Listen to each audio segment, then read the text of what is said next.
Welcome to the Gridiron Stud Show. Chad Wilson, Emil Calomino. We're the guys talking football here for you for the next hour. Emil, is that it? Or 15-minute show? What are we doing today? We're doing an hour. We got 4 big games that went down last week, and a lot of things came out of the games. When we say it's an hour, it's always a lie. Let's see if we can hold to that today. Let's just drop a little timer here. Let's see how we won't lie. Let's try not to lie to our audience here, but I'm sure they don't mind. We do good stuff here over the hour. All right.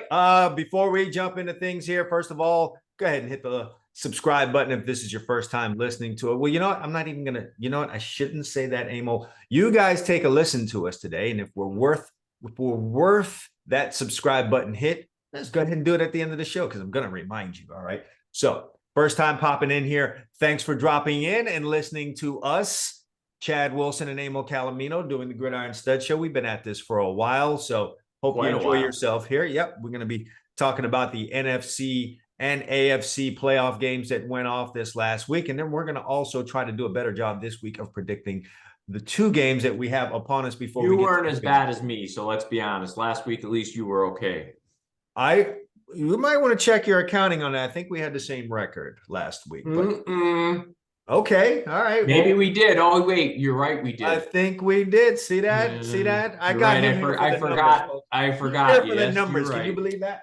But anyway. All right. We'd ask that you also join us on our Facebook group, Gridiron Stud Show. Real easy to find, man. We're not messing around here. So Gridiron Stud Show. Find us there and go ahead and follow the show, man. We're gonna start doing some fun stuff with that page. So go ahead and check us out there. Emil. I got this question for you, though, because I think you've kind of texted me this a couple of times. Are you the kind of guy that can go watch a game at a bar? Yeah. Yeah, it depends. I mean, if it's a game where I really, really care, like it's USC. Can you watch a Cowboy game at the bar? And only when I have to. If they're not on locally, which isn't much, believe it or not, living in Pennsylvania, I probably get 13 of the 17 Cowboy games. Those other 4, I'll go to a bar, but I don't like it. I mean, I prefer those games, USC games, at home where I can concentrate. Now, if it's just social and I kind of like the game, but, whatever, you and I go watch, we're talking, that's fine. I feel like I miss stuff. In a game I really want to see, I feel like I miss plays in a bar because there's a distraction. Of course, all over the place, So, yeah, I'm not really a watch the game at the bar guy. I've done Super Bowl parties at my house, so that's almost like a bar. So I've done those, but it's the Super Bowl. You know what I mean? If I really need to rewatch the Super Bowl, I'll do that at some. I've done those too, and I've had like 40 people over. And the good thing is the Cowboys don't make the Super Bowl anymore, so I'm even I don't have to miss anything. So yeah, they're okay. I cannot wait to get into the Cowboy talk, and that person, you and many other Cowboy fans have laid the blame of the game on at the foot. I can't wait to get into that conversation. But there were other games before that last week. We're going to talk about those there. Is there anything in the college football landscape really that we need to get into right now? I almost feel like at this point we'd be beating a dead horse. I mean, we go through a portal, but I mean, let's be honest. There's a million guys changing teams. We'll let you know who went where in the summertime. And yeah, I think they put a few rules in there here or there for the portal where they close the doors. You just not open. Yeah, they close the doors and then they open them up again, and everybody pours through, and we know how it goes. If I can get like a little early draft question in here for you. I see everyone trying to pub Will Levis, the kid from Kentucky. I'm not sure why they're doing that. I tweeted this the other day. He gives me some real big Mitch Trubisky vibes, and I don't understand why they're pushing this kid so hard. It's not good for the kid. I mean, yeah, you'll get your money. Without getting into I don't know what all his measurables are that scouts love. Maybe he could throw the ball 70 yards in the air. I don't know that, but I've seen enough Kentucky games, I think, to say, well, maybe he goes to the right situation and gets developed, and that could be the case. But to say that he's a first-round pick and coming off the board to maybe a team that's not very good, I don't see you don't even think he's a first-round pick? I might agree with you. I'm going to really get into looking at him, but I've saw 3 Kentucky games that I paid attention to this year, and I wasn't impressed.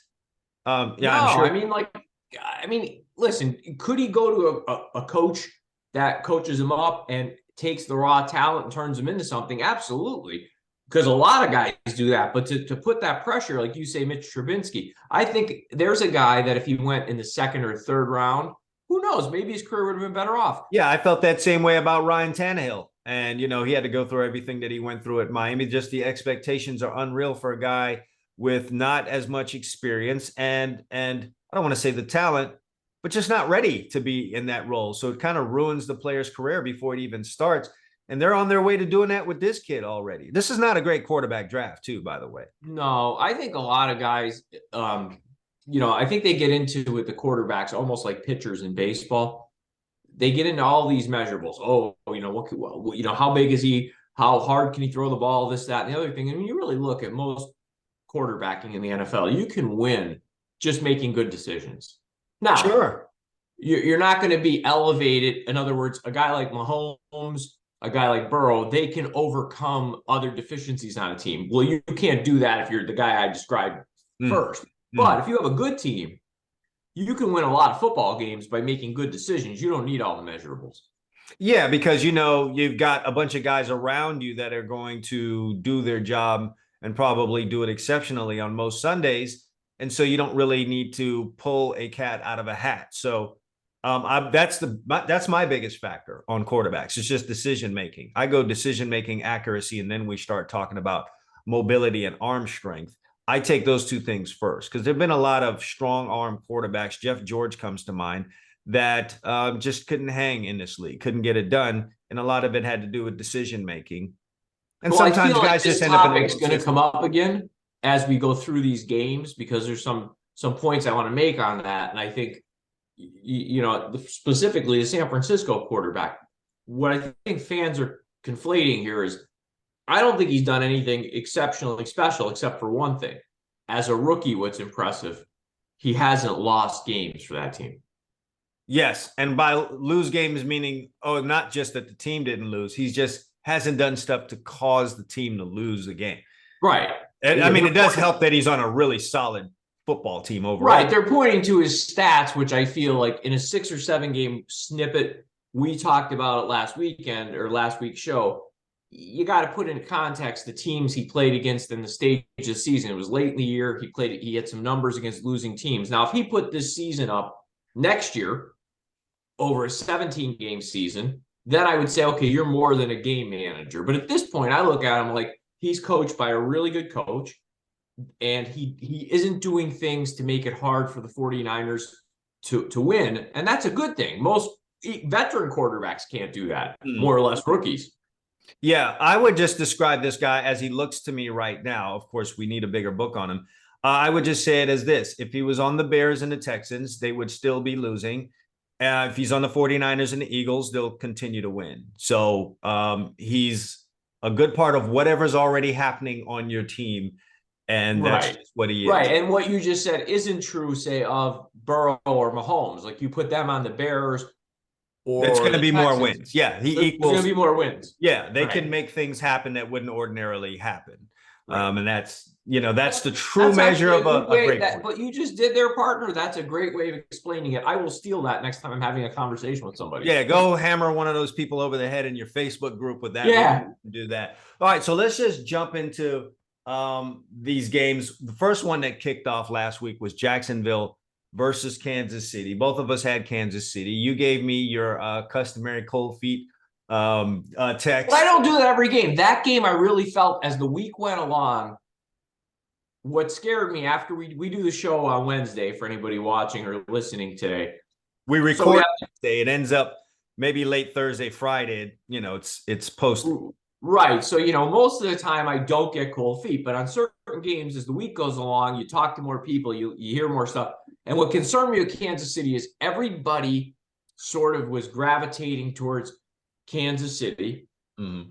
And I started looking at their schedule. And I noticed the thing is when a team gets good like Kansas City's 5th straight AFC championship game, their lines are constantly inflated. So as you look throughout the season, Kansas City wins a lot of games by 7 or 8 points, which nothing wrong with that. And I started looking at the game and I said, man, they beat the Texans in overtime. They beat this team by 7. This team. I said to you, everybody likes Kansas City. They're not a blowout team generally. They don't have a defense that lends itself to blowouts. And the one thing I missed in this game, which I feel shameful about, is Jacksonville being -5 and winning a game in turnover margin is pretty impressive. Sure, and you're just hoping they don't duplicate that. If you're a Jacksonville fan or a Jacksonville backer. With all that said, Emil, Kansas City was a couple first downs away from covering this game. Had they been Mahomes doesn't get hurt, Kansas City probably wins by 17 points. More than likely, and I'm just wondering how hurt he is because he looked pretty bad in that game. And then I saw something today with him leaving the press conference, walking down off of the podium without a boot on. And I think he skipped like the last step to land on the ground and walk, out of the room. So, I mean, he's going to be all right, I guess, come Sunday. Well, I mean, I guess. I mean, I don't know. I mean, you tape that thing up, you take your Toradol shot, and you just hope for the best. But didn't they say, I mean, wasn't he diagnosed as a high ankle sprain, or was he just a regular? Which is, I don't know if people really know what that is. I used to that's hear up it in your shin. That's not the way you roll an ankle. Like, hey, playing basketball, I rolled my ankle. When you not outward. It's inward. So now more of your lower leg comes into play. And we saw Pollard end up fracturing his leg. Had the player not landed on his leg the way that he did, he would have also had a high ankle sprain. But you could just see in that clip towards the end, it just accelerated, and you're like, all right, that looks like it broke. Oh no, I knew the minute I saw the replay in that game that he was done. Now, I'll be honest, I thought Mahomes was done too. I did. Like, he can't even back out away from center and it sucked. I will tell you this: the part that sucked was for the running backs that have to run those stretch plays, because you're not getting the ball where you want to get the ball, and everything's timing and footwork back there. So you're not getting the ball as deep as you'd like to get it. You can't really run to your, there's an aiming point that you try to run to somewhere off the tackle and get there. So it's a totally different play. I would have taken the play out. Unsung hero in this game, and he's an unsung hero. And it just goes to show you how one person can play not a lot of minutes, but actually lead to championships, is backup quarterback Chad Henne. I mean, here's a guy. I thought you were going to say Travis Kelce, who had 45 catches in the game. Well, he did, but let's be honest here. This is a guy who a couple of years ago, same situation sort of against the Browns, comes in and wins a playoff game for Kansas City. He's put on his own backup. Yeah, he's on his own 2-yard line. You come in there and you're like, oh God, this guy's in the game. Tear up your ticket, or we're done for. He's solid. And not just that, he didn't just come in and not screw up. He led a 98-yard touchdown drive. That's the way you do it coming in. And how about Andy Reid? You're throwing a pass out of your end zone with the backup quarterback first play. I mean, that's confidence in me. That's confidence in the quarterback that I put in there, and that just kind of set the tone for that drive, and he went ahead and followed through with it. I'm trying to remember who was the player last week. Maybe you won't know either. And I saw the article. I wish I remembered it, but he was making a comment about Andy Reid, and it might have been a former Eagle that played for him. I forget. He said Andy Reid could get my father opened. I definitely didn't hear that comment, but yeah, probably he could probably draw something up that would get someone's dad open, an Amazon worker, get somebody wide open at least once in a game. So he's definitely a great play designer, and at this point, a great play caller. We do remember his days of heartache routinely and consistently when he was in Philadelphia. Yeah, I mean, the knock on him, I think Eagle fans were tough on him unjustifiably, because if you looked at the Eagle history before Andy Reid got there, it wasn't exactly littered with decades of success. But you'd always be compared to the Vermeil teams. You'd always have that. And you did have some Cunningham years that were exciting, but. Right, but Andy got them, what was it, 5 straight NFC Championship games?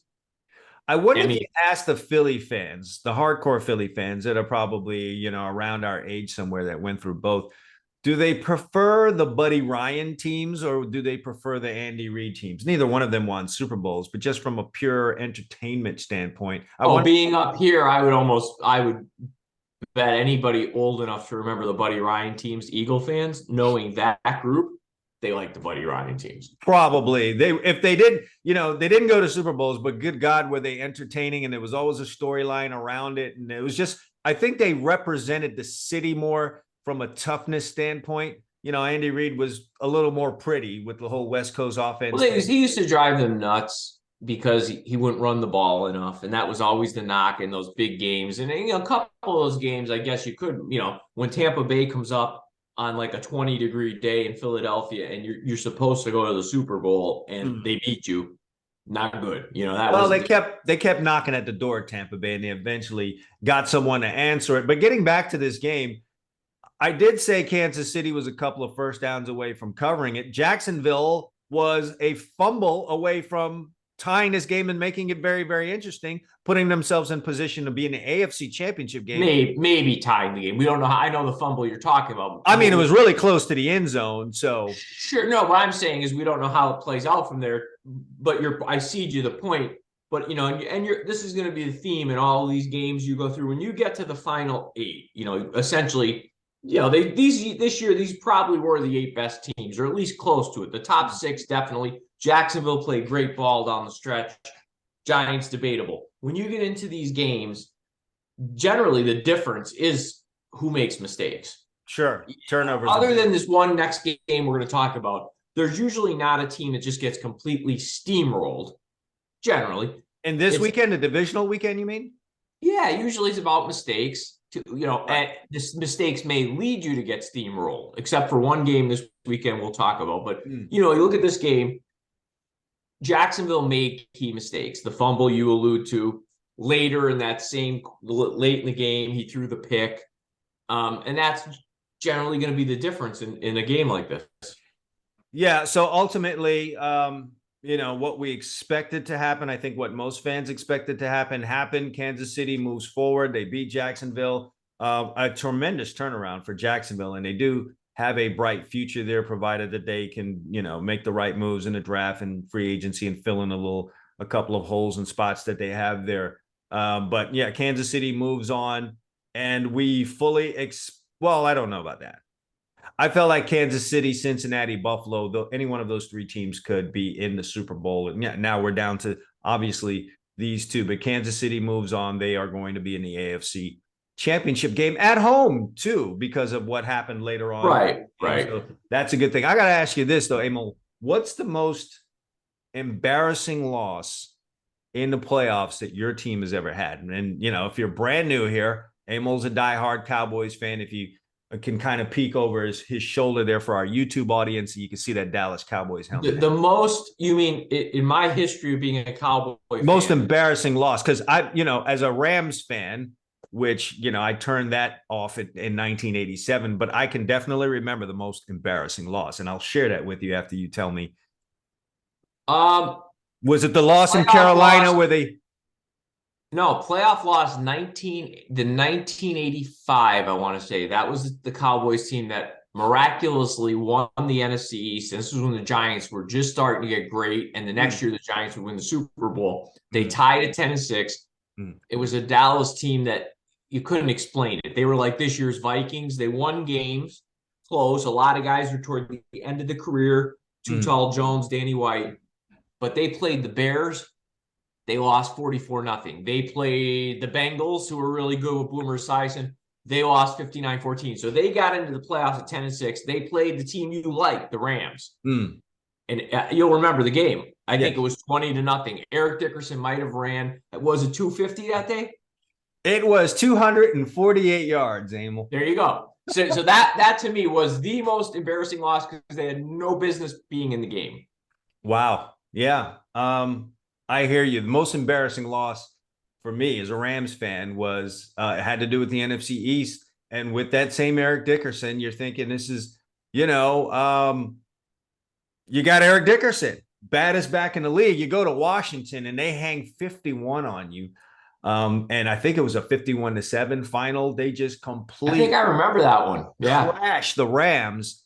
And it's one of those where I was young enough to have tears in my eyes over it. I was just extremely pissed. Let me ask you, was that the Dieter Brock Was he the quarterback back No, then? no, no. That was the Bears' loss, and no one was beating the Bears that year. Theodore No. Brock was a quarterback there. No, it probably I think it was Vince Ferragamo, and yeah, they got handled 51-7 or 51-14. Yeah. I had to I check remember out of that that one. game. Yeah, Yeah, I I remember think, that and game. I That was think bad. to add insult to injury, I think Eric Dickerson broke free on one, and Darrell Green ran him down. So it was just a bad day all the way around. Well, Daryl Green running anybody down back then wasn't really Well, it's that only glimmer of hope. I'm going to get a long Eric Dickerson touchdown, and here comes Mr. I have a feeling that this might be a segue to the next game. Yeah, if you're a Giants fan, and there's a rich history for Giants fans when it comes to the playoffs and Super Bowls. You wouldn't know it if you just became a Giants fan or if you're really, really young, but they've had some really, really great years. That does not include how this thing ended for them. Emil, this kind of went the way that I thought it would go. We were on opposite ends on this one. They just dominated them. I felt like in both of those contests, although one of them this year was it was a closer score, but it wasn't close. yeah, the No, Giants didn't have anything for this team, and the Giants were a good team this you year. really did. I have to give you credit on this one. You really had a pulse on this game, and you Yeah, totally, bad matchup for them. If the Giants might have had better luck against maybe even Dallas or the 49ers, just not the Eagles. They just didn't. Yeah, they had no answers in this game. Plus, the thing with the Eagles is, and I knew this was a risk of taking the Giants. I felt, the Giants needed to start fast because I know that place and it's going to feed off the sacks and all, and you're on the road and that place gets loud. And and if you've lost twice to a team, you can't be down early again because all the demons from the season come back. And that's, part of what happened. They just didn't match up well. No, they didn't match up. And it was one of those games now where it leaves you, at least me, I really like the Giants coach. I thought he did. I mean, I actually think he should at least get some votes for coach of the year when you consider where the Giants were at. I don't think anybody expected the Giants to be a team that, won 10 games counting the playoffs. I mean, I really don't. Yeah, I'd probably be screaming that from the mountaintops were it not for what Peterson did in Jacksonville. So Right. And fair enough. I'm just saying this guy should probably be considered. I'm not saying he needs to win, but here's the thing. It makes you wonder watching a game like that, though, are the Giants really that close?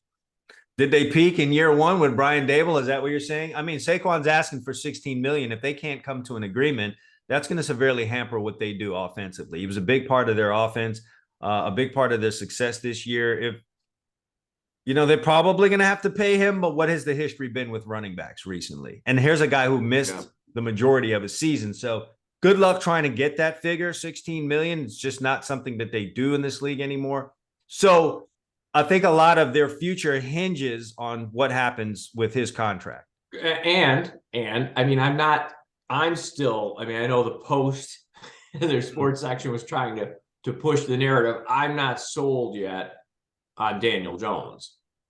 No, I mean, up and down performances. You would like to think another year with Brian Dable, perhaps he's even more solid. He can undo whatever was learned that was negative in his first few years in this league. You hope that's what the case is. But again, if you don't have that running back there stressing defenses, you're going to see a whole lot of different looks now when you drop back to throw. If you're, 3,200 yards, 15 touchdowns. They're modest numbers in today's league. Fine.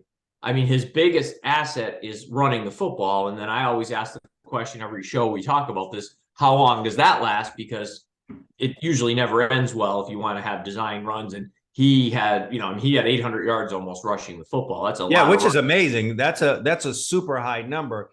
They also don't really have a ton at wide receiver. They went from signing a big-time free agent like Kenny Golladay, and I think a lot of people were excited about that signing, and having Kadarius Toney and Slayton and I'm forgetting Sterling Shepard. They went from having all of that to right now you're looking at that receiver core like, God, what do they really have there?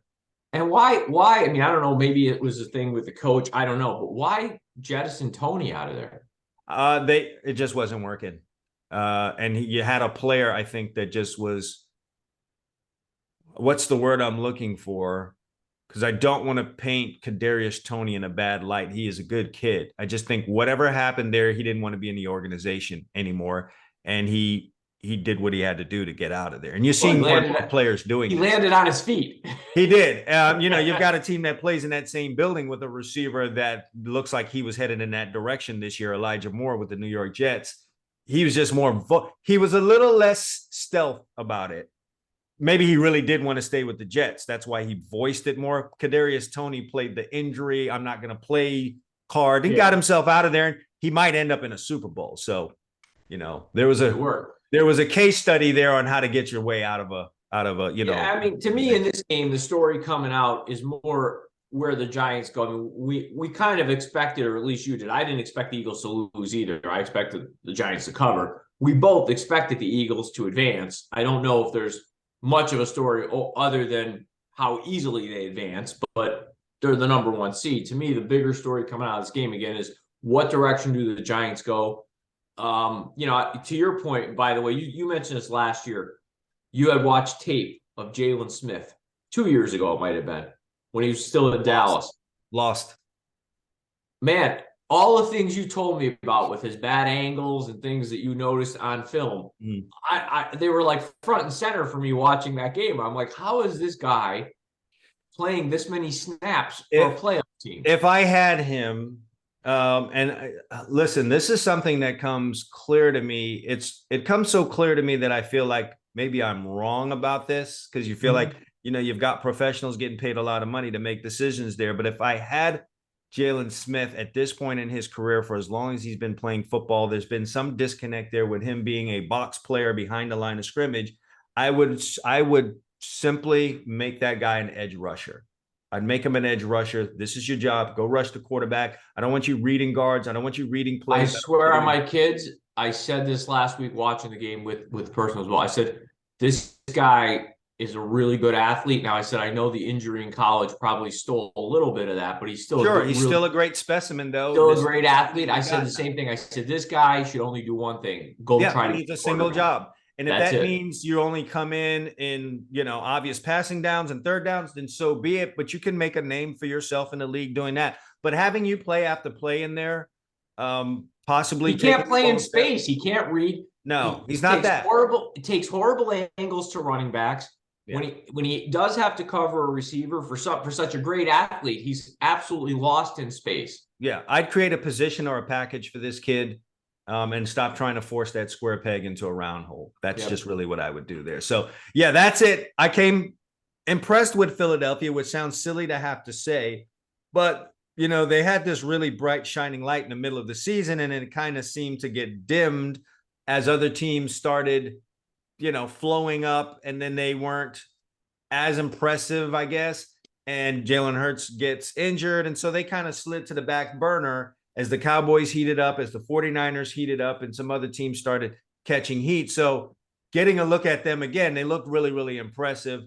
Obviously up front, they play well in the secondary, and they've got a nice 1-2 punch at running back. And Jalen Hurts was more healthy than I think either one of us. Yeah, I didn't think he was. I mean, he seemed to be running the ball okay. I mean, I don't think he really wants to be the way he was early in the year, running people over and stuff. But I also think he's not scared to get hit, so that's a good sign.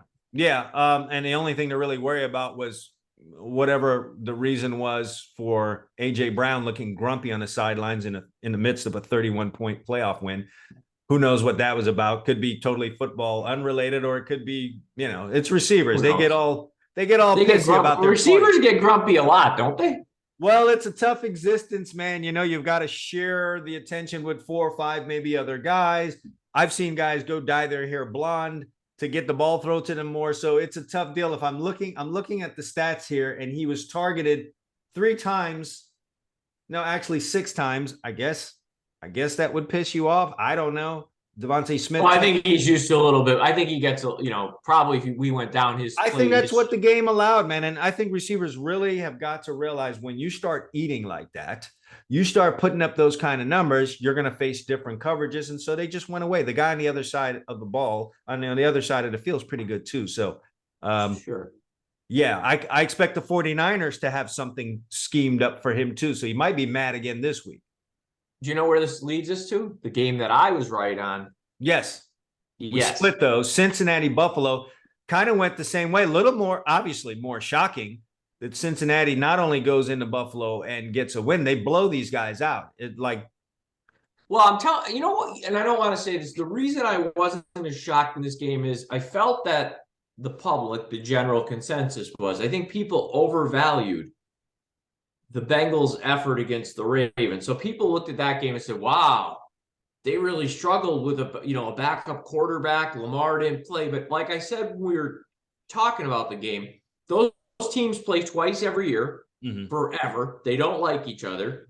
The Ravens are a very well coached, well run organization. They're going to play hard, and Harbaugh's a good coach. I felt like they're going to make this game ugly, which is a Ravens game. So I think people got caught up in like, the Bengals didn't look good. They're not. You just want to advance in that game. When you're playing a team that's going to do that the way the Ravens were going to do it, they knew they didn't have Lamar. They knew they had to make that game, a very low scoring, tight defensive game, and they did. Yeah. But I struggled with this one because both of these teams were coming off of divisional playoff games. The Bills played the Dolphins, yes. and the Bengals played the Ravens. So, and they were equally blah, for lack of a better term, in their wins. So I wasn't sure, and I just kind of relied on the line. And the line was a little, I kind of thought maybe they'd make Buffalo a touchdown favorite since they were everyone's favorite to be in the Super Bowl at the end of the year. And when it came in under that, I said, you know what? I'm going to go slide with the home team. Obviously, the wrong side there. Burrow and the boys. I mean, listen, Joe Burrow, and I tweeted this subliminally. I said, you know what? I think fans need to give a little more credit to a quarterback's intangibles than maybe they think they need to. And I'm not saying this to say Burrow is a game manager. He's not. He's a talented quarterback. He's just not mentioned in the mode of Mahomes and Allen. He's just not. But Burrow might be very close to the best. I mean, he lives for these games. He's very competitive. He makes good decisions. He's accurate. And he just does like the thing. It's hard to put your finger on what it is, but he just does the thing that the team needs at the moment to keep advancing. I don't know how you call that. Yeah, no, I mean, he's a Montana Brady mix. Do you know what we talked about on last week's show? What I held against Buffalo more so in their win, as you said, neither team was impressive. Miami's playing a third string quarterback. Right. On the road, cold weather. And I said in the show, Josh Allen has slowly morphed back into a turnover machine. Yeah, he's back to his Wyoming days. Yes, and I really felt like, we were under, I think a lot of people, and right, I understand how you could do it, undersold. The Bengals are a hot football team. What have they won now? 10 in a row? They did, man. But you always sensed some kind of trouble there with them, that like they were teetering on the brink of going in the other direction. There was problems with them running the football, not being able to run the ball well enough. You started getting injuries in their secondary. They had a number of guys go down. Then Josh Allen started on his little turnover streak. So there was always like a little nagging something. With Buffalo you're talking about? Yes. Oh, yeah, Buffalo, absolutely. Yes. Yeah. Yes. There's just something going on there. And then, yeah, like you said, Cincinnati got hot. It's almost like they said, you know what? We did this whole Super Bowl thing last year. So this whole regular season, we'll get it together when we need to get it together. And man, after the bye week, they just absolutely took off. So they were as good as anyone else. The beauty to me of Cincinnati is that they play complementary football, and they have a lot of different ways they can beat you. If you want to have an ugly game like the first game, they can beat you defensively by sacking the quarterback, by creating turnovers. If you want to get into a shootout, Burrow has Chase and Higgins and those guys, and they can get in a 40-34 game. If you want to, if their offensive line is struggling, they can turn around and hand the ball to Mixon and maybe take some pressure off the pass protection. So I mean, the Bengals to me are as complete a football team as there is in the league. Yeah, and that's with not the greatest offensive line, believe it or not. So no, yeah. Yeah, that's impressive. Now we get to the nitty gritty right here, ladies and gentlemen. And the league planned this the way that the league does. It's Dallas, it's San Francisco. We know the rich history that goes back into the 80s, the 90s, 49ers, Cowboys. We've had guys go and win rings for both of these teams and play against them. And I'm not just talking about Charles Haley. We had Deion Sanders do that whole thing. Is that Ken Norton? Did he do that as well? Yeah. So if you really want to get old and go into history, this one goes back into the 70s. It does. Early 70s. I wouldn't have when I No, came but I'm on saying this was the 9th time they met in the playoffs, which ties the record, I believe, with the Cowboys, Rams, and I think Steelers, Raiders. Yeah, definitely, a rich history there. When I came on the scene, the 49ers were a terrible franchise. For the first 4 or 5 years I was watching football. OJ finished his career. He did. Not many people. It's one of those things. Like, you don't remember Emmett as a Cardinal. You don't remember Namath as a Ram. You don't really remember OJ as a Sam. And you don't remember. I was just gonna say, you don't remember Namath as a Ram, OJ as a 49er. Yeah, you don't remember those things. And you don't remember the one year that Reggie Jackson played for the Baltimore Orioles. Well, to me, he's always only been a Yankee. That's how I look at things. But anyway, yes. First of all, Emil, the video that I saw on Twitter before this game of Jerry Jones midfield talking to the kicker, Brett Mayer. Did I say his name correct? I think I'm pretty sure that kid went out there and made those kicks in that game with pants full of what in it, because what the hell is that? It turns out, though, that there may have been, if we think about what happened there, I don't necessarily think that the kid was missing kicks and that's what brought Jerry Jones out there. There was a little bit of an incident pregame where some 49ers were not trying to allow him to kick, whatever. And that might be, let's give Jerry Jones some credit. Because when I first saw it, I wasn't aware of the pregame incident. I'm like, no. Why is he out there talking to this kid? He shouldn't even be looking at him. But I mean, to be honest, whatever the first extra point that got blocked was going to be 30. Oh yeah, that was toast.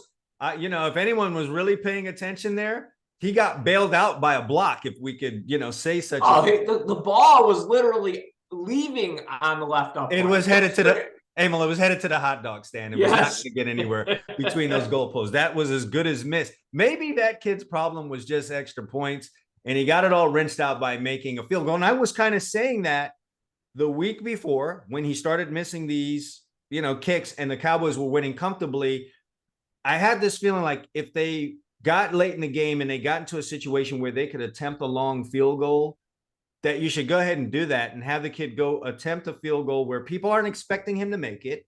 And he can just go out there free and just swing his leg and kick the ball. If he missed it, he missed it. If he makes it, okay, great. And maybe that resets something in his brain. And I started thinking the same thing in this game where they had a field goal opportunity, I believe, early, and they passed on it.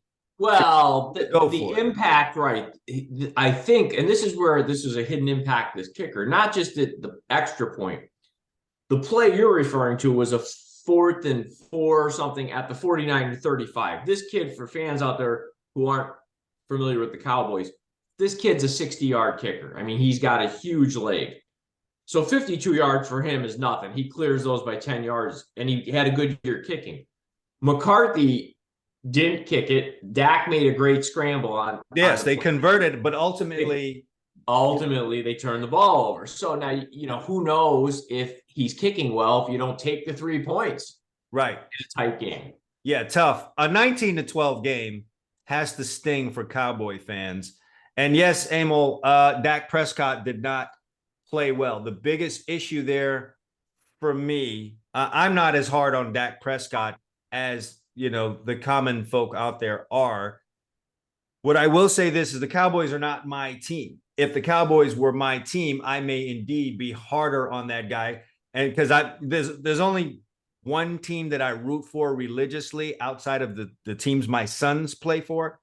It's the New York Yankees, and you've gotten it from me. I've been on everyone when they're not hitting the ball. Listen, the hardest thing for me with Dak, and I'll be honest with you, is he's a good guy. Like if you follow the NFL enough and you're a fan and you know some of these. Dak's a good guy. I mean, he's a nice guy. Yes, he's Black Father Murphy. No, I mean, he's just universally, yeah. I mean, he's universally liked. The players, his teammates love him. So he's a hard guy. If you don't have an axe to grind with the Cowboys, he's a hard guy to root against. So what makes it is you get angry because you want him to do well. He's paid for those moments. Now, let me just say one thing. This is something I didn't point out to you on our text, but where I do give him a pass is this. If you notice the plays, he was never a turnover guy. He's never been like this. Dak was always great at protecting the football. This has been an odd year. Now, the play he has trouble with was that first pick. I don't know what you want to call it, but when we were playing in the backyard, you call it a down and out, right? That sideline play. He's thrown 4 or 5 of them this year on that particular play. The one against the Commanders in week 18 was a bit of a different play and route, but yeah, I get it. Yes, throws out to the numbers. Yeah. Yes. So what I'm saying is, if you're a coach, your job is to put your guys in the best position to succeed. At some point, shouldn't you start to realize this particular scheme or play seems to be a problem for him this year in certain situations? He's not seeing it. Something's not, and not call it as much. I mean, I will dig deeper into that and take the fans down this road. On any given play, there could be anywhere from 2 to 5 routes run. So the fact that he chose to throw that one does not necessarily mean that the play called for that route to be thrown. There could have been routes in the middle of the field where he's at a better percentage or he's been better with this year, just for whatever was happening at the time. Maybe he wanted to get a ball to Gallup because I do believe he was the intended receiver there. Yeah, but Gallup quit. Gallup quit because he felt. Yeah, it was odd how he ran the route, And there's another issue because that guy wasn't really in sync this year. For whether you believe this or not, it sure would have been nice to have Amari Cooper this year. Hopefully, he was turned on for those playoff games. It's always up in the air with Amari, like he'll just disappear for a week. Well, Gallup's the big problem I have with what they did is getting rid of Amari would have been fine if you had a healthy Gallup. Where, I think Gallup will be fine next year. People forget he tore his ACL in the 49ers game, I believe it was. Yes. Last January.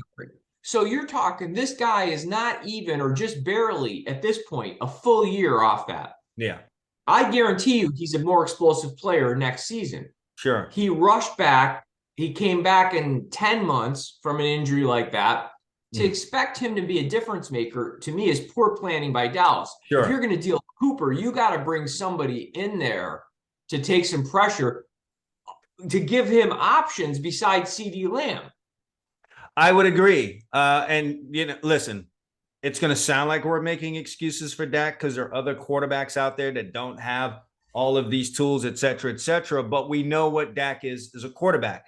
He's not, as we talked about earlier on in the show, he's going to go with the status quo of the team. So if it's a losing team, he's not necessarily going to turn a losing team into a winning team. If they're a winning team, he's not going to suddenly turn them into a losing team. But if you're the Dallas Cowboys, I think you need another weapon on the edges at receiver to kind of help things out there for his performance week to week puts him somewhere between 8 and 13 to me in the quarterback pecking order. Yeah.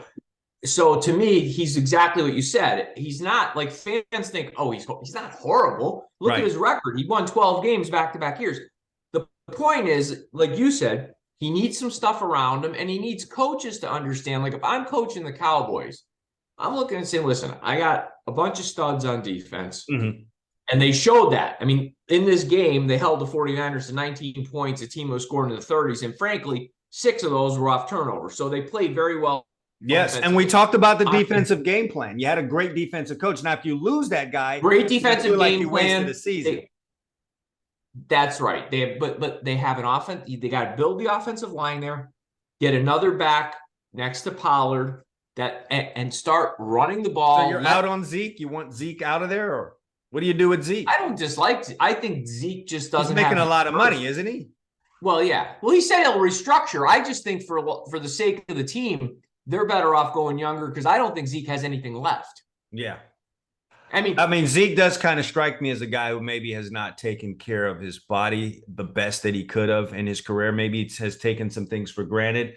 I don't know his offseason regimen. It's just what we're seeing presented in the fall kind of would suggest that you were about having fun early on. And I hope, that's probably going to be something he regrets as he moves on deeper into his career and kind of looks back on, some lost years. When you're a running back, those early to mid 20s, you've got to maximize like crazy. So when you see guys like Derrick Henry and Nick Chubb in the offseason, and I'm not trying to give reverence to guys who decide to do the social media thing. Not everyone wants to do that. There are guys that are out there, and I know this because I'm in the training business, that will grind hard as hell in the offseason, and they don't necessarily want to put it out there for everyone to see. They want to grind in silence. But it's just, like I said, the product in the fall suggests that he may not be grinding it absolutely to the no, and he had a lot of carries at Ohio State. He had a lot of carries early with the Cowboys, but whatever reason, I'm not a Zeke. I don't think he's not trying hard on the field. I just think he doesn't have a lot left. No, you can't put a saddle on him. You can't say he's your guy No. and he touches the ball 30 times a game. He had 55 carries last 4 games of the year, 55 touches. One play went for over 9 yards. Yeah, not Those quite guys. Not quite that anymore. So no. Yeah, the Cowboys have some things to fix. Overall, as a Cowboys fan, are you happy with the season? I'm a more realistic fan than most. I know expectations change because you did come into this year. I was more optimistic for the Cowboys. No, I didn't come in optimistic. But as they got better, did your expectations change? No, because here's the thing. I tend to be a realistic fan. Was I disappointed Sunday that I felt they wasted a great defensive effort? Yes. After that first game against Tampa this year and Dak being hurt, if you told me this team was going to be 13-6 on the season, counting the playoffs, and lose to potentially the best team in the league, we'll see how that turns out. I can't be. Maybe I'm just too realistic, but to me, it was a good season. It could have been great, but again, not enough weapons offensively. And hey, we didn't mention this. The loss of Pollard in this game was huge. Oh, yeah, definitely. Second best offensive player behind CeeDee Lamb. The one weapon, a guy that can catch and run, he's gone. You become one-dimensional. Yeah, there's no getting around that. There's no one in their right mind, whether you're a Cowboys fan or not a Cowboys fan, that can argue against the point that you made there. Losing Pollard was huge, and it's going to change the way that you do things, and it certainly decreases your chance of winning the game. So that is the question. I think the Cowboys do fall under your, I don't know if edict is the proper word, but draft a quarterback every year. They need to do that this year. I'm not saying first, second round, but try to find a mid-round guy that could come in there and do something in the event that Dak gets hurt, or there's what's the word I'm thinking? Well, or things just really fall off the rails there because people are on his head. And if that gets in his head, his performance could fall off. Well, we're going to find out what he's about because he's either going to, he says he guarantees that these turnovers like this year, which was an anomaly for his career at this point, will never happen again. And we're going to find out. He's either going to elevate himself and become a better player. And it can happen. Matthew Stafford won a Super Bowl. We know that can happen. Or like you said, people are going to get on his head and he's going to. Matthew Stafford went to a whole nother ball club. How are the Cowboy fans? Because I know you're a message board chat group guy. What's their deal with Dak Prescott? Oh yeah, the majority of them. It's too easy. Get rid of the guy. Yeah, it's all on with Cooper Rush. Well, let me ask you this. We spent a little too much time in the Cowboys. I do want to ask you one question before we do our analysis of these big games this weekend. Do you think Kyle Shanahan is I think he is, but I don't know what you think. I think he's one of the 2 or 3 best coaches in the league, if not the best. I think anytime you have had to do as much as shuffling around at the quarterback position as you've had to do, like Kyle Shanahan has had to do, and win as many games, and you're on the cusp of going to your second Super Bowl in, 4 or 5 years, yeah, you have to put him up there in the top 5, top 3 coaches in the league. There's just, I don't care who you root for. You have to say that. Who would you put above him right at this moment? You can't put Bill Belichick there. We can have all the respect in the world for what Bill Belichick has done. Currently, right now, though, he's not in that group anymore, especially with what you did on offense this year. Yeah. So there's Andy Reid, of course. Yep. I think Zach Taylor's rising fast. Yeah, Zach Taylor. If he puts I him mean, in John Harbaugh's up there for me. John Harbaugh's up there. You've got Mike Tomlin. So yeah, he's in that 5. Yeah. You know, he's definitely. I mean, there's no doubt this guy put together a game plan with a rookie quarterback, and he knew. I mean, you look at that game, people only look at sacks. Dallas had 2 sacks, but Dallas put a lot of pressure on their quarterback. They did. I will say this. He absolutely knows the kind of guy that he needs to run his system. And Emil, Trey Lance is not that guy. So Kyle Shanahan has kind of benefited from not having Trey Lance available, because I don't think Trey Lance is, and can run that offense the way that it needs to run for them to be successful. So I would say I would withhold judgment finally on Shanahan until he's in a situation where Trey Lance is your quarterback and you've got to do something there, because Purdy's your kind of guy. He's like Garoppolo. That's the kind of guy you need to run your system. I've watched the Dolphins run that same system. And yes, that's kind of the prototype. Not a guy that can run enough, but not too much. And a guy that's going to stand back there and just make the decisions that you need him to make. He needs a decision maker back there that has a little bit of mobility. He doesn't need to have a gun, and he doesn't need to be a 6'4" specimen that comes off that last read that he should make and decides to go run and truck people. I watched Trey Lance in person at an Arizona game, run for the goal line, and here's Isaiah Simmons, one of the best athletes in the league, and decided to go head to head like you remember the old Dodge Ram truck commercials? Yeah. Emil, I was sitting in section 100 something, 20 rows up, and I heard the collision in a crowded stadium. Yep. No, man. No. Dive. Yeah. By the way, I know the play you're referring to. Don't do that. It was scary for both guys, but you just don't do that as an NFL quarterback. No. You don't put your team at risk like that. So I don't know what he would be with that guy. He's been fortunate, I will say, to have 2 guys that are his kind of guys to run his system. Yes, and the game-changing play in that game was Kittle's catch. Yes, and I saw someone on Twitter saying, I do follow the coach that was, I don't know if you ever watched the Netflix series Last Chance U. I haven't watched it. I'm familiar. Well, the most famous guy, if you watched any clips from there, one of their, their most famous coach, a guy by the name of Jason Brown, gets on. He's crazy on Twitter. And so he called the Dallas safety, which is actually the corner, Trayvon Diggs, soft for not knocking Kittle out and getting that ball popped out of there. And I'm like, hey, listen, number one, they will take your entire game check nowadays for doing that. So I don't blame Trayvon Diggs for kind of trying to go in there and jar the ball loose without making full-on contact. Second of all, Kittle is a well put together guy that's leaning forward, running. Me running into him could result in a fine for me and me being knocked out. So, it just happened. Another thing, I to your point, I agree 100% with you. I had Cowboy fans saying that if you watch the play again, everything's happening fast. Diggs came with the shoulder. He was trying to knock the ball out of there. He missed. He did. His head was down.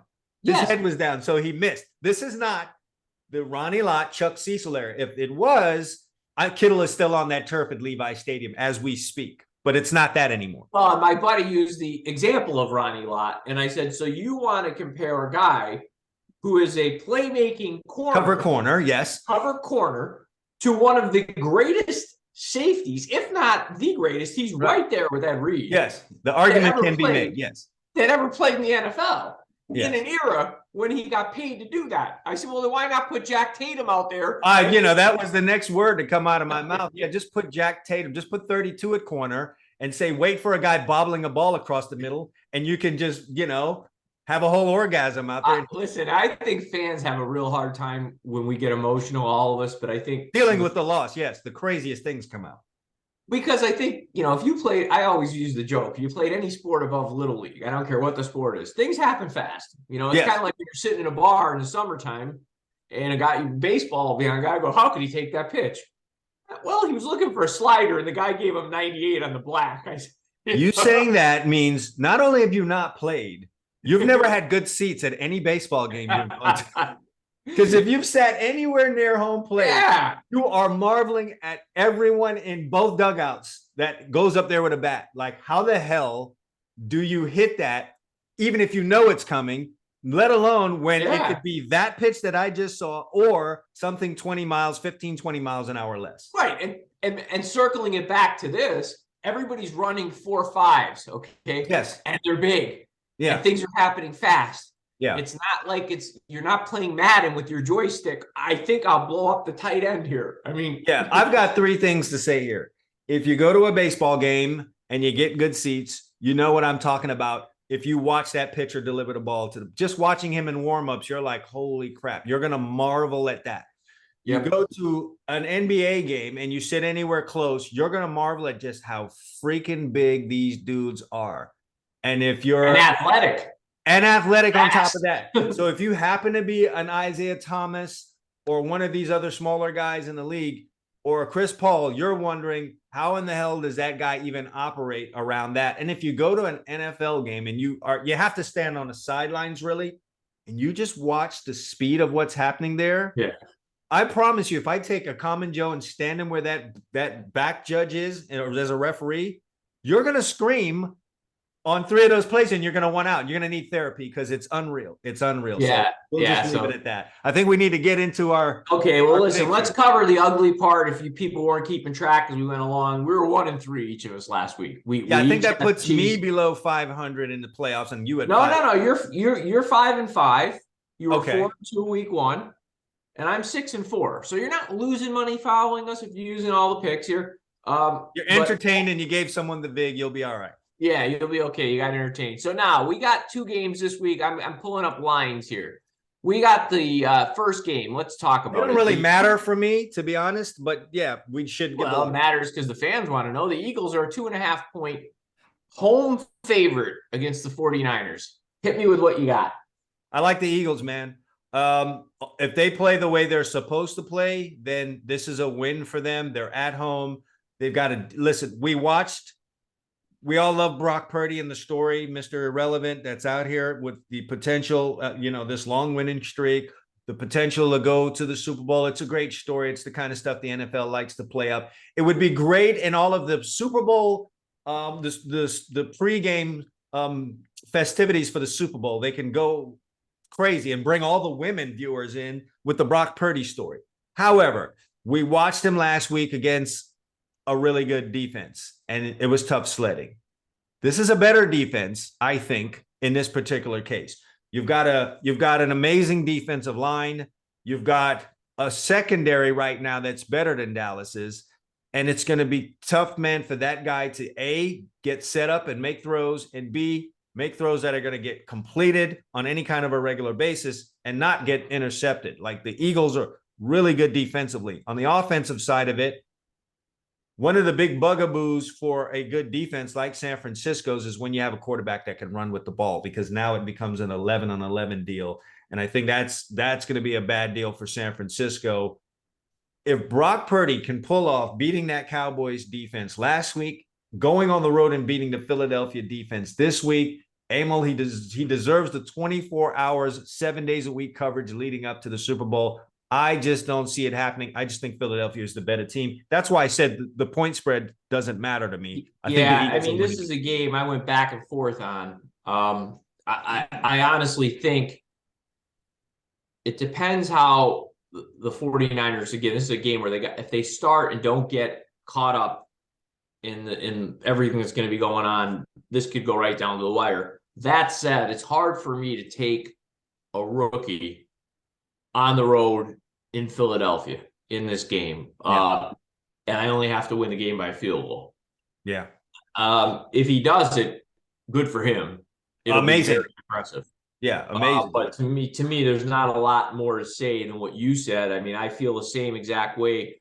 I'm basing this on, like I said, matter of fact, if as well as Purdy's played, if this was the same line and Garoppolo was playing and this team was on a 12-game winning streak, I might be tempted to take the 49ers just because I feel like he'd be more used to seeing some of the situations that are going to occur. But this is going to be a crazy scene in Philly. Mhm. We all know Philadelphia sports, and it's going to be hard for him to win this And game. let me just quickly look here and see what was the toughest road game that he had. He was at Vegas. He was at Seattle. I guess that's kind of tough. And at Arizona. Those were the Nah. three road games he played Now in. he just hasn't seen this. Yeah, this is going to be a totally different deal. It would have helped if this game was at home. I just don't see it, Emil. And I think you and I are going to be on the same team in this next one because we said as much as we were texting. Well, in the next game, I'll go first. I mean, the Bengals are a 1-point favorite at Kansas City. That's telling me a lot. Can you imagine? You're a road favorite in the Andy Reid Chiefs are an underdog. Yes, and I know people are going to say, "Well, Kansas City's going to be pissed off because they're snubbed." But here's the thing: the Bengals are in their head. They've beaten them 3 straight times. Exactly. The Bengals are not afraid of going to Kansas City at all. Okay, and you've got Mahomes. Even if he's slightly better, and he did jump off the stage, as you point out, let's take that as at face value and say that's what you saw and that's what happened. Mm-hmm. He's not 100%. He's not going to be quite as for me, it kind of wouldn't matter, Emil, to be honest with you. My biggest issue is what I saw defensively from Kansas City last week against Jacksonville. And you've got Cincinnati's offense led by Joe Burrow coming into town. Well, yeah, maybe you put up a better effort because you're going to have more respect for the opponent this week. I just don't think you have what you need on that side of the ball to quiet things down and win the game for you. And Emil, when is the last time? I'm almost tempted to go get my history books here and try to find out the last time the Chiefs were underdogs at home in a playoff game. No, I mean, I can't think of it. And it's funny because Arrowhead's such a tough place to play. It's odd. I noticed with these 2 games, there's a couple storylines potentially for the Super Bowl. So if San Francisco were to play the Bengals, it would be the 3rd time they played in the Super Bowl, tying the Cowboys and Steelers. By the way, the Bengals have never won that matchup, but no. If the Eagles were to play the Chiefs, you'd have Andy Reid playing his old team. But you and I have picked something that's the Chiefs aren't going to be there according to you and I. I'll tell you what, and it'll depend. Again, I'm not making the pick this early. It depends what I see, obviously, this week and what transpires. But I said this after the games last week, and I'll stick with it unless something changes my mind. I really think the Bengals are going to get off the time. I think it's their time. I think they're the Cubs of 2016. And when I look at the Chiefs and the Bengals, it looks like this. And for our podcasting audience, you can't see what I'm doing, but I'm sending the Bengals line up, and the Chiefs line is kind of heading down. You were a Super Bowl champion, and then you lost the Super Bowl. Now you didn't make it to the Super Bowl, and you know what I mean. And it just seems like they're still great. They're just sliding down, and it looks like the Bengals are going up. How long the Bengals can hang there, I don't know. And the hard thing with the Chiefs, Chad, is this to me: as long as you have Mahomes, from a pure number standpoint, raw numbers, you're going to have a lot of wins every season. But I think and the opportunity to play home games in the playoffs, which Yeah. So when you dig into them a little, I think you look at some things there, like you said. Like I saw their defense last week, and I said what you said. I said this doesn't feel like a championship defense to me. No, I mean we very much have an offensive game nowadays, but at the end of the day, when you get down to the end, you got to be able to play good defense, and you got to be able to close out games. So you have to have a running game. I'm not saying it has to be what it's been in the past. You got to have a running game, and you got to have you got to make stops, because it comes down to stops. And the Chiefs kind of look like that's going to be an issue for them against any kind of a high-powered offense. The X's and O's in this game that make it interesting to me, and I know the Bengals have some potentially offensive line issues, although they didn't show themselves last week. Let's pretend the Bengals figure out a way to get Chris Jones blocked. How do the Chiefs get pressure besides blitzing? And blitzing Burrow with Chase out there, to me, the whole thing seems like it's you don't have a corner on your roster that can hold that guy down a whole game. There may be some individual good plays. Ladarius Sneed can jump up and make a play here or there, but 60 minutes of dealing with Jamar Chase, you don't really have that guy there. I mean, he's got some good corners in that division, They've had a problem doing that. We saw what happened with Jalen Ramsey in the Super Bowl last year. So they don't really have that guy. And so if blitzing is what you want to do, there's just going to be those 1 or 2 times where he just hurts you. Right. And that's what I'm saying. So I'm looking at this game. I say, and you've got Joe Mixon, and you've got a real running game. So and I just feel like the Chiefs are so limited in who gets pressure, because if it's not Chris Jones, it's usually not anybody. right. I mean, he's usually starting all of it. So if they figure out a way, and Zach Taylor seems like the kind of coach that he's not going to let Chris Jones beat him if he can help it. I mean, no, we're going to get that done. We learned our lesson from that last play in the Super Bowl where we couldn't block 99, and not many people are able to, but I think he'll figure that out. I've got a little bit of faith in that guy. He's kind of proven himself to be worth. He does have a really, really good quarterback. Well, look, we both agree on these two games. You folks listening and watching on YouTube can take that for what it's worth. We were both very good in the NFL this year. Yes, get it to the window. Get it to the window. Get to the window with the Eagles and the Bengals. Yeah, before I go, I got to ask you this because this was in my head as we were talking about the games last week. If we were doing like a purely handicapping game, I had my Jim Feist wig on. Does he have a wig? He's bald on top. Whatever. If we were doing a purely handicap show, would you rather do the show Monday and get the picks in Monday, or would you want to do the show late Friday night, as late as possible for, do you need to watch a whole week? Purely handicapping show. We're just here. I would probably want to do it Friday. I know a lot of people say, oh, gut instinct, but let's be honest, in these NFL games, the talent in the NFL especially is so close that if you find out one guy tweaked his hamstring in practice on Thursday, and it's a big enough player in a certain game, you're like, okay, that changes my opinion of the game. I might not even want to be near that game without that guy full tilt. Well, sure. The line is going to move drastically on you. So that always is, I mean, Vegas is sharp. So sure. Yeah, I was kicking that around in my head. I don't really have an answer. I like to get picks in early, but then I'm with you. We start getting around this time of year, like the bowl games. I want to see who's not playing, who's getting sent home, and the playoffs, kind of seeing where fans are going. But yeah, and I'm not being funny. Like, I mean, in that game, the one game last week, if we did that show on a Friday night, I'd probably end up taking Jacksonville.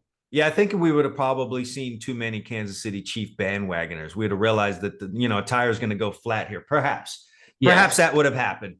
So that is the case. All right. If you made it to this far in the show, that means you really, really like us. So if you have not yet subscribed on whatever, you are using to stream this, whether it's Apple or Spotify or Anchor, whatever you're using, go ahead and hit the subscribe button because we got shows coming at you just about every week here. So you don't want to miss out on the next one. If you're on the YouTube audience watching us, hit the subscribe button. I don't know that we're going to have a show up every week on YouTube. We are trying to encourage you to go over to the podcasting channels, but when we're here, you're going to be able to see us, check us out here. So go ahead. Pretty soon we start looking at our, we're getting Super Bowl time. It's hard to believe we're almost done with the season. Then we start talking draft, and we'll get into some of that stuff. Oh yeah. Listen, the off season is just as strong as the on season in both of college and NFL football. So you'll have a reason to drop in here every week. So go ahead and hit the subscribe button wherever you are taking this show in there. All right. It's championship weekend. Emil, to all the fans out there, go ahead and enjoy yourself wherever it is you like to watch the game. I'm not a bar guy, but if you're at the bar, don't get too sloshed. Enjoy the games. Check them out at home, wherever you want to do it. And we appreciate you coming in and watching us here on the show. So for Emil Calamino, I'm Chad Wilson. Thanks for watching the Gridiron Stud Show. We'll check you guys out next week.